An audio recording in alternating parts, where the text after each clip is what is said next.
Guys, welcome to another Unpopular Opinion, and I've been kind of obsessed with Star Wars recently, so I'm going to lend my view to probably the most controversial entry to the franchise, excluding the Disney ones, of course, because in a perfect world, those don't exist. So, let's jump right into this. So, I love the prequels. I love the prequels.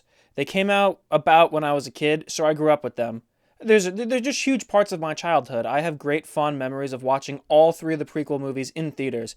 And I'm not going to dive too deep into that right now because honestly that's a video for another day, but Attack of the Clones is probably my least favorite of the three. However, I think that audiences were way too harsh on this movie than they should have been.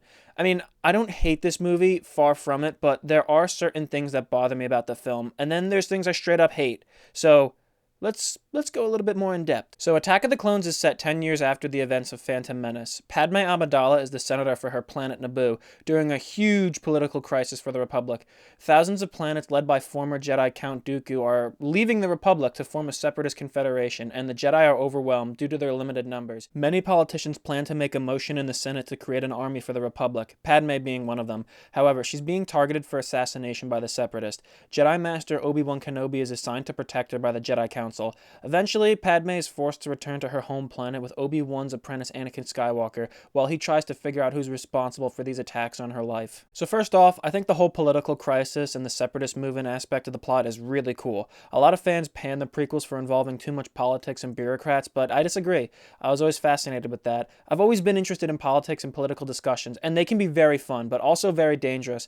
Nonetheless, wartime politics are also very interesting in my opinion, especially when it's a crisis. So seeing how the Galactic Republic is handling and dealing with it is pretty cool. I can't really explain it much more, but I just found this very interesting, especially since they're sans armed forces, and it just adds more tension and excitement to everything. So after a failed attempt on Padme's life, Chancellor Palpatine asks the Jedi to assign Obi-Wan to protect her, and he brings with him his Padawan learner, Anakin, who has really strong feelings for Padme right off the bat. That's really problematic because Jedi aren't supposed to feed off of their emotions, and love is forbidden because loving someone can lead to fear of loss and...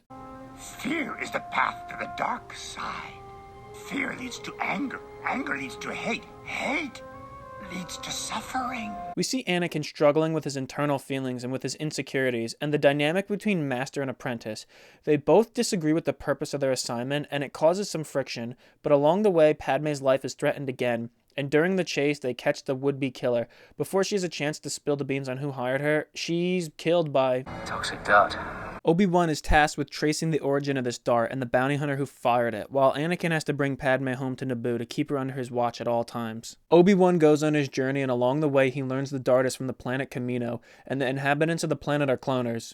They clone stuff. So, he does relentless research on the planet Kamino, but nothing shows up. The Jedi archives have no information or sources to verify that Kamino is even a place. Impossible. Perhaps the archives are incomplete. He consults Grandmaster Yoda on the matter, who suggests that Kamino's information must have been erased, and that only a Jedi could have erased the data from the archives, which is a dangerous and disturbing revelation. Obi-Wan is eventually able to find it. There it is, R4. Right where it should be. Our missing planet Kamino. But he isn't prepared for what he finds there. There's this really mysterious vibe about the place, and he's greeted very generously by the Prime Minister, who's been expecting Kenobi, much to his surprise. They inform him that their progress has been very amazing, and that he's going to be pleased with what he sees. And Obi-Wan naturally has no idea what the guy's talking about, so he just plays along until he finds out that someone placed an unauthorized order on behalf of the Republic requesting a clone army. The Prime Minister said that the order was placed by a Jedi Master named Sifo Dyas. Obi-Wan reveals the aforementioned Jedi was killed 10 years ago, so that's not possible, further adding to the bizarre situation. He inspects the army of clone troopers, and they're an extremely tight unit. They're very well trained, and they're made to receive orders without any question or hesitation. So before Kenobi leaves, they tell him that the DNA provided for the clone army is actually given by Jango Fett, a bounty hunter. And Obi-Wan is immediately suspicious. And you can just tell from their interaction that they both know and they can totally see through each other. They basically pulled the SpongeBob handshake maneuver.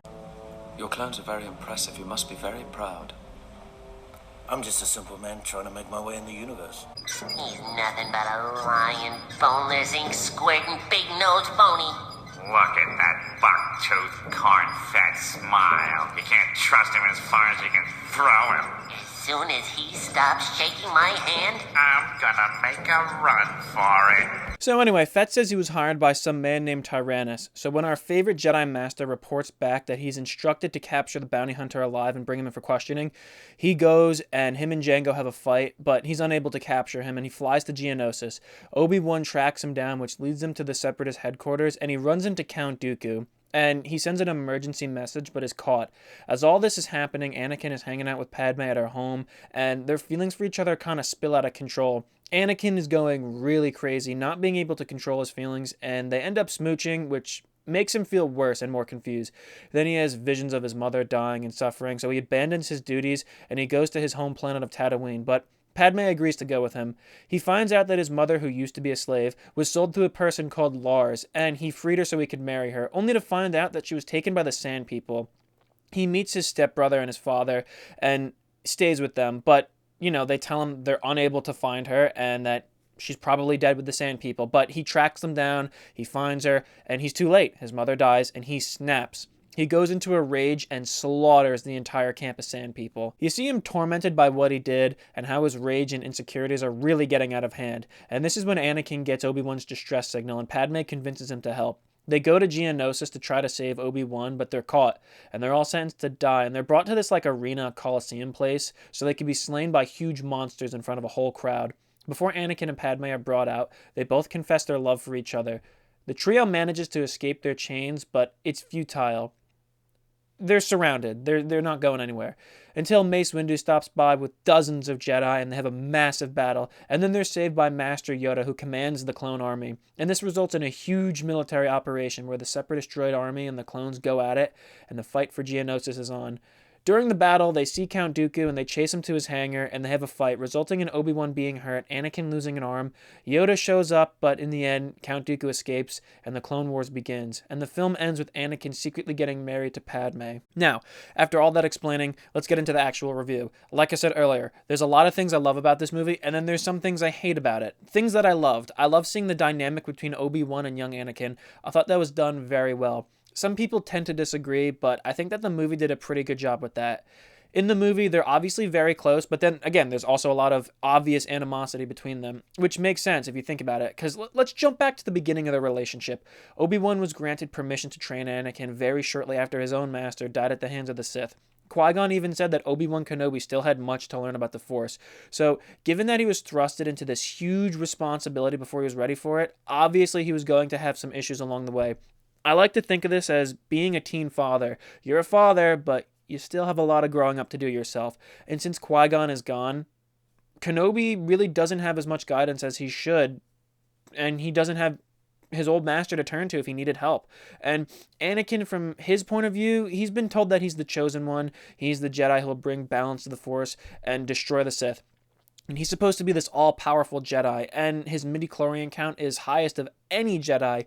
He feels like Obi-Wan doesn't appreciate him as much, and doesn't give him the attention or appreciation he deserves, and thinks that he isn't being taught well enough according to his skill level, or suitable for his talents. And look, you don't have to like your master. It doesn't say anywhere that you're supposed to like each other. Obviously, there's supposed to be a mutual respect, and I could totally see where Anakin's coming from. And look, I practice martial arts, and I've had instructors who underappreciate me, or don't see my potential or growth in the training, which causes negative feelings to arise, so I can totally sympathize with Skywalker. I've been there.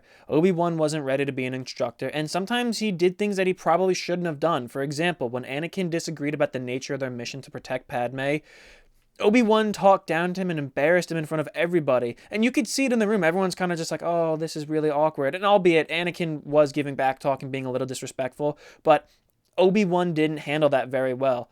It's like almost every chance he gets, he just reminds him that I'm the master, you're the Padawan, in a manner that's condescending. For example, Besides, your senses aren't that attuned to my young apprentice. Good call, my young Padawan. Only in your mind, my very young apprentice.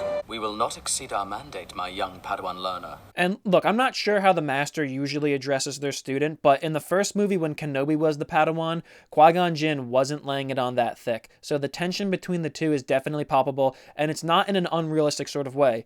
Just scenes like when they're looking for the female bounty hunter and Obi-Wan's like, go look for her while I get a drink. Anakin probably didn't appreciate that. Now, you can argue that Obi-Wan was testing Anakin in a real-life situation since he's the student, or Obi-Wan was setting up a trap for the bounty hunter to approach him so he could strike, but through Anakin's eyes, he's probably just thinking like Obi-Wan's being a dick. Either way, I still really enjoyed seeing this. The dynamic between the Master and the apprentice was really cool. And everyone is always so quick to criticize Hayden Christensen for his portrayal of Anakin. First of all, Hayden did a very good job. His performance was very well done. He portrayed the part exactly how George Lucas wrote it. I don't think the hatred for him was warranted. And again, people are quick to say that Anakin was a whiny brat. Well, Luke was the same way in the original trilogy. Not as much, so have at it, but no. I get it. I'm not complaining. I thought it worked very well for the character. He's a Jedi who started his training when he was too old, even though Luke was like 20, but let's forget about that for now. I was joking, by the way. Anyway, let's get back to the thing. He was too old, and he already had a really strong emotional attachment to his mother, and he constantly thinks about Padme and his mom, and then he's stressed out, and then he doesn't sleep very well anymore, which definitely adds to his emotional immaturity and irrationality. And like I mentioned earlier, him being told that he's the chosen one, and how he'll one day be this super powerful Jedi, that totally makes him cocky, and as Obi-Wan puts it, his abilities make him arrogant as he goes along. So with his crazy emotional issues, you can totally see him turning into a dangerous monster, even if he has a lot of growing up to do. Now let's jump into the thing that all people seem to hate about Attack of the Clones, the love story. Anakin has had feelings for Padme basically ever since he laid eyes on her, so as he grows up, he hasn't let that go, or hasn't forgot about Padme, and Padme has some hidden feelings for Anakin as well, and what follows is probably the most uncomfortable, cringe-inducing courtship in movie history. Now, everyone who knows me knows that things like romance, commitment, emotional attachments, and that lovey-dovey stuff, that really creeps me out. It makes me feel really weird inside and ultra uncomfortable. I just hate it. It doesn't sit right with me. I'm kind of like Ricky Bobby's dad. I don't know what organ or bone people have that makes them act right, but I was born without it. I'm no good. So watching love movies or chick flicks, it's really not my thing and can totally freak me out. Sorry, not sorry, but emotional intimacy just scares me. And this movie's no exception. The chemistry between the two makes me cringe. I can't listen to the dialogue, and their kissing scenes just make me want to puke. However, it's not just me who feels this way. Apparently even normal people who are into that sort of thing, they feel the same way. The love story between the two was written super awkwardly, and it's just very uncomfortable. However, if you think about it rationally, it makes sense. Anakin is studying the Jedi arts. Jedi can't pursue relationships, and he most likely spent most of his life around guys, so he definitely has no experience with girls. So when he says stuff like, So have you grown more beautiful, I mean. Well, for a senator, I mean. he himself was probably super embarrassed and stood in front of like a space mirror after that saying, "Really, man? More beautiful for a senator? That's the best you can come up with? You're such an idiot!" So before you're all mega critical of him, were you Mr. Smooth around your first crush? I don't think so. From the moment I met you, all those years ago, not a day has gone by when I even thought of you.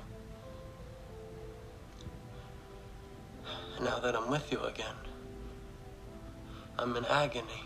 So him being awkward makes total sense, and the whole him acting crazy or being tormented by Padme kissing him, knowing that they can't be together, just hanging over his head and then acting really bizarre. Look, love makes you do really weird things. People act differently around their crush.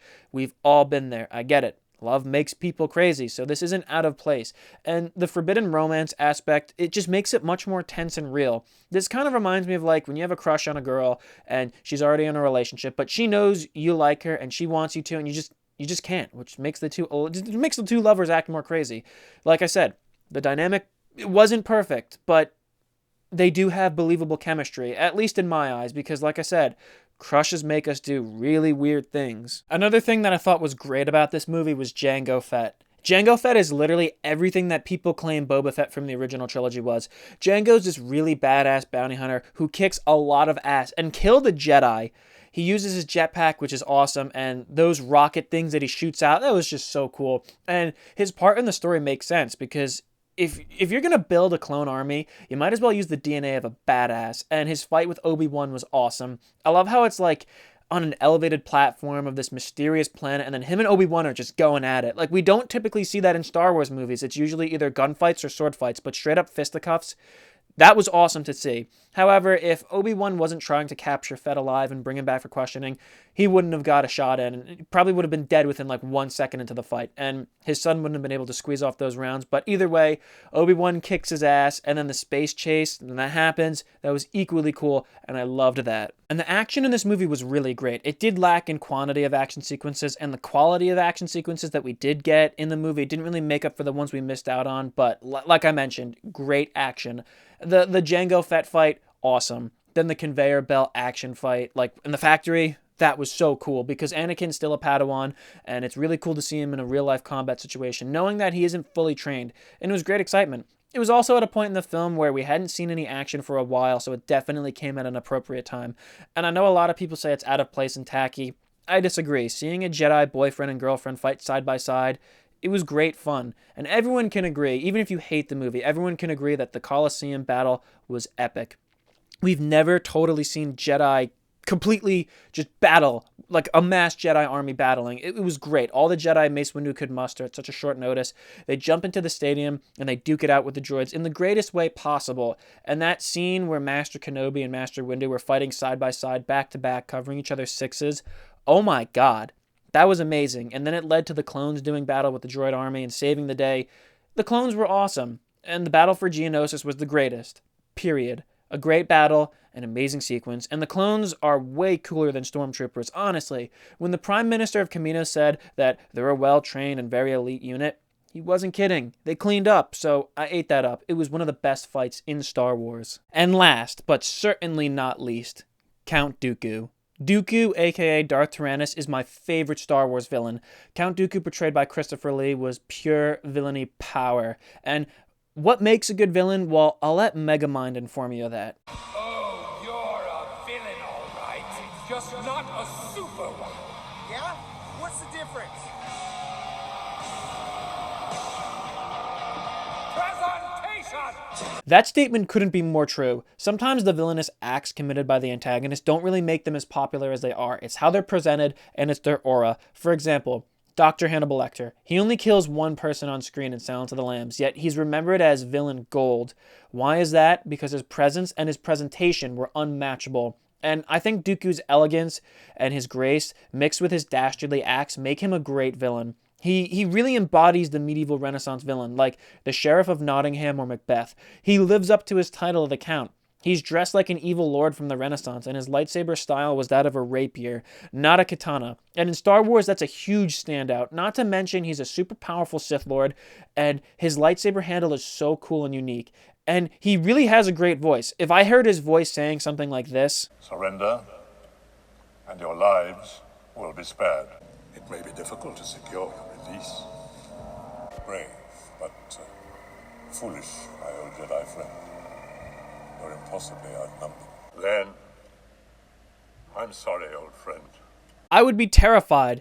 Just compared to the other Star Wars villains, he stands out as the coolest because Darth Vader was a space Nazi with a samurai-type helmet, and his black cape and his suit really gave off the look and feel of those leather jackets the Nazis would wear. Darth Maul was like a space Spartan, and he's really athletic and great, but he doesn't really do much except kill Qui-Gon, which it is a big deal, but in terms of villains, I'm not convinced he's the main antagonist. He kind of just does what Darth Sidious tells him. Like Carl in Die Hard. He's a bad guy and he's on the front lines, but the main baddie is Hans Gruber. So, again, I think that Count Dooku just stands out as the coolest. And not only that, but his evildoer resume is really impressive. Let's look at his accomplishments. He started the Clone Wars. I know that his master planned it and ordered him to do it, but he actually carried it out, and he led the Separatists.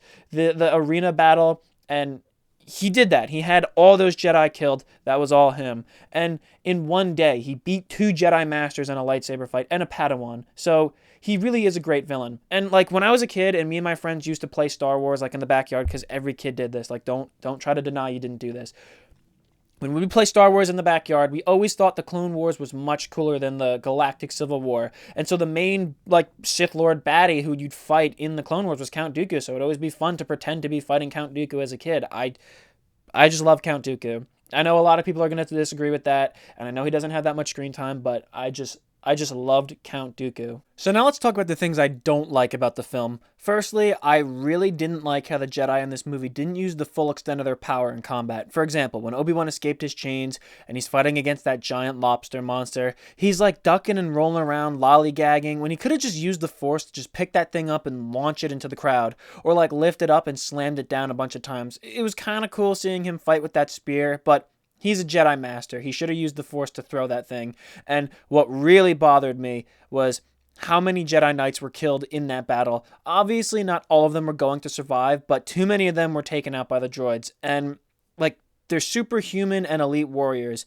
That just bothered me. And also, the scene where they're all surrounded by the droids and they're about to finish them off. Like, why couldn't the Jedi just coordinate their power to clean house with the droids? Like, half of them use the Force to knock down the ones on the left, while the other half use like a wave Force push to push down someone on the right. I mean, that's just something that annoyed me. Another thing I didn't like was the whole out-of-place Three Stooges routine with C-3PO. I don't know why he was even included in the movie. To me, it just doesn't make sense, because he's living on the farm with Uncle Owen, presumably for years, only to come back to him in A New Hope, and Owen doesn't even, like, make the connection. Like, wait a minute, C-3PO, you used to work for me, you used to live here. So, it just didn't make sense to include him in the movie. And like, him falling onto the assembly line, getting his head cut off, and then welded onto the droid's body, that was so stupid. And he's on the battlefield, and he's shooting, and he's like, oh no, I can't control myself, help, stop. And then he's like, screaming, die, Jedi, die.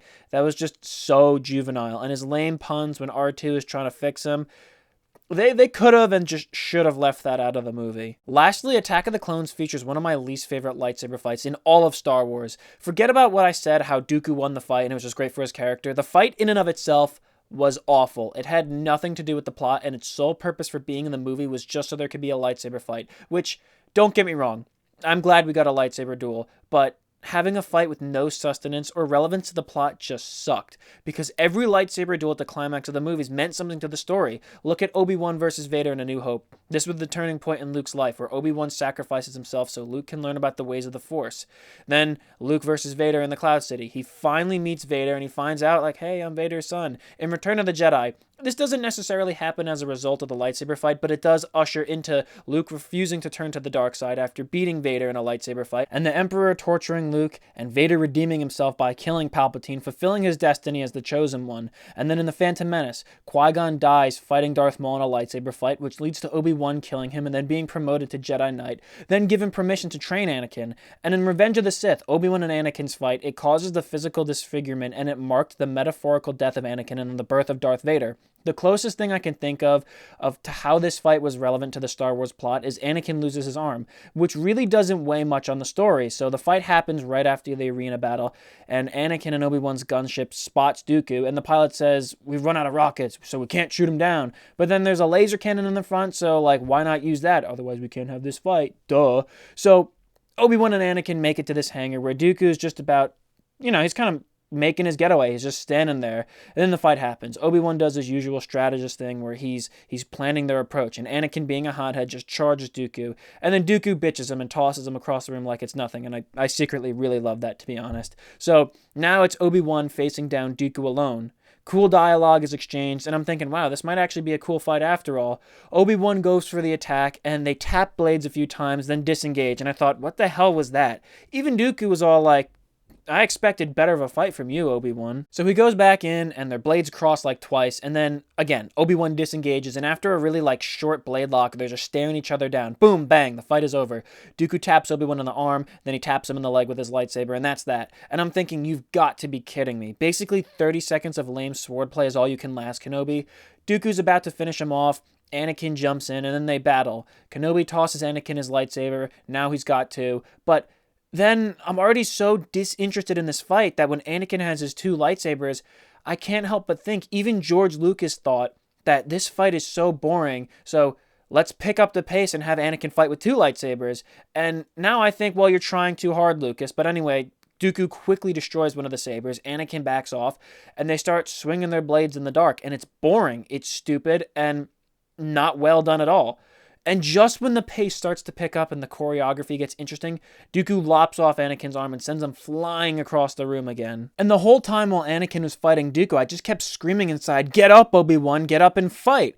I'm not doubting that getting hit with a lightsaber would hurt really bad, but come on, you're... Fucking Obi-Wan Kenobi. I expected better from you. The last movie, he kicks so much ass, and we see what he's made of. We see he's a tough and gallant warrior.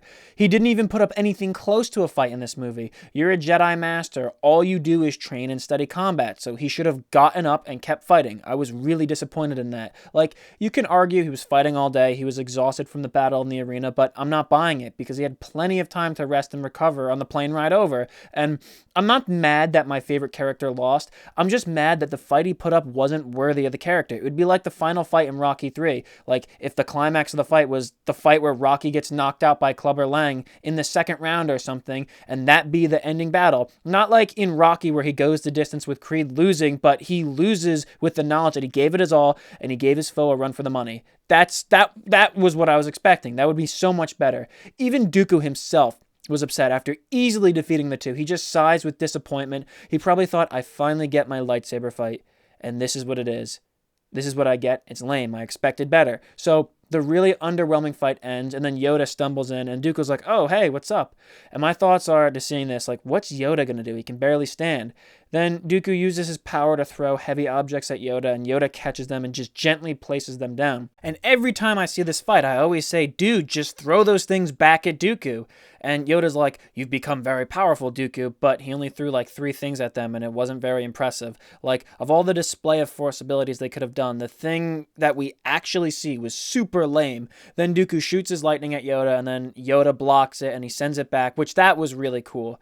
And then you see them having like a Harry Potter Priori Incantatem where their powers collide in midair, which that was really cool, and up until that point, we've never seen the Force used in that way, and that was great. But then Dooku just breaks the connection, then he turns on his saber, Yoda pulls out his, and so much of the momentum was lost from this point that continuing the lightsaber fight just sucked. The mood was over, I'm no longer in the mood, so when they're just bashing away at each other, it just drags on. And I never liked Yoda versus Dooku. It was a terrible fight because Yoda just doing those twirling gymnastics was so over the top, and I couldn't find excitement or interest in it, and it just dragged on. So when Dooku and him are at the stalemate, he escapes by getting the better of Yoda, and that's that. It was just a really terrible fight. The Phantom Menace battle was great because of its awesome swordplay, and then you come into this movie with the mindset of, wow, how are they going to top the last fight from the previous movie? And what we got was a watered-down, stale fencing match that bored me. And I think Lucas was going for a Dooku such a skilled opponent, and he's showing his dominance by taking it easy on his foes while taunting them, but it just didn't work.